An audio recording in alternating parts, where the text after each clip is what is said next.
হলদিয়া পশ্চিমবঙ্গের অন্যতম গুরুত্বপূর্ণ শিল্পনগরী।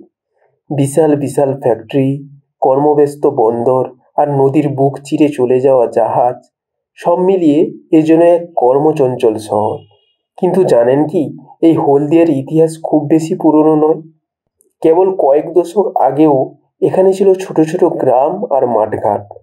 তাহলে কিভাবে হলদিয়া আজকে রূপ পেল?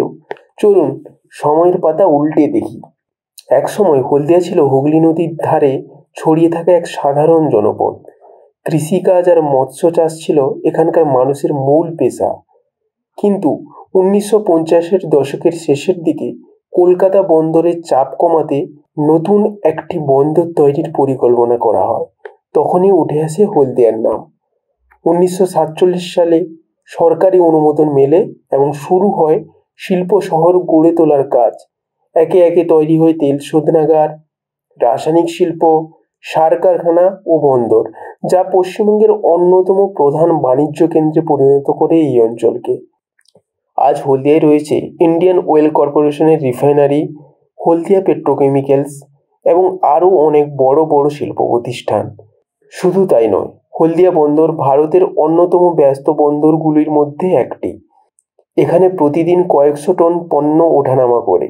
হলদিয়া বন্দর থেকে দেশের নানা প্রান্তে ও বিদেশে পণ্য রপ্তানি হয়। শুধু শিল্প নয়, হলদিয়া আজ এক আধুনিক শহর। এখানে রয়েছে বড় বড় শিক্ষা প্রতিষ্ঠান, হাসপাতাল, শপিং মল আর বসবাসের উন্নত আবাসন। এখানে এসে হুগলি নদীর ধারে দাঁড়িয়ে সূর্যাস্ত দেখার মজাই আলাদা। আপনি কি কখনো হলদিয়া ঘুরতে গেছেন? কেমন লেগেছে কমেন্টে জানাতে ভুলবেন না।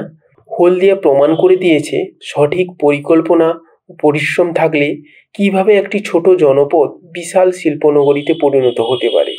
আপনার কাছে হলদিয়ার কোন দিকটি সবচেয়ে বেশি আকর্ষণীয় মনে হয়?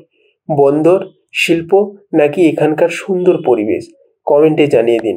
আর যদি ভিডিওটি ভালো লেগে থাকে তাহলে লাইক করুন, শেয়ার করুন, আমাদের ফেসবুক পেজ কত কথা ফলো করুন, আমাদের ইউটিউব চ্যানেল সাবস্ক্রাইব করুন। আরও এরম ভিডিও পেতে কত কথার সাথে থাকুন।